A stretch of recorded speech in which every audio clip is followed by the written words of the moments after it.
નમસ્કાર દર્શક મિત્રો, હું શીતલ મહેતા ન્યૂઝ ઓફ કચ્છમાં આપનું સ્વાગત છે। જોઈએ આજના સમાચાર।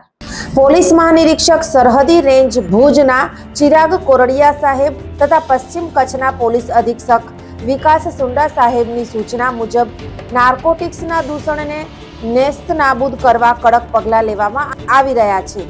આ સૂચનાઓના અનુસંધાને એસઓજીના પોલીસ ઇન્સ્પેક્ટર પીસી સિંગર અને પોલીસ સબ ઇન્સ્પેક્ટર ટી.બી. રબારીના માર્ગદર્શન હેઠળ ટીમ દ્વારા માધાપર વિસ્તારમાં પેટ્રોલિંગ હાથ ધરવામાં આવ્યું હતું।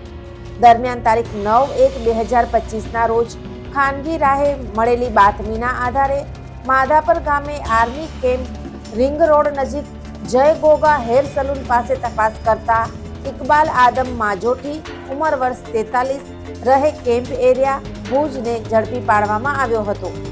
આરોપી પાસેથી 324.5 ગ્રામ ગાંજો, કિંમત રૂપિયા 16,225, એક મોબાઈલ ફોન તથા હોન્ડા એક્ટિવા મળી કુલ રૂપિયા 69,225નો મુદ્દામાલ કબજે કરવામાં આવ્યો છે।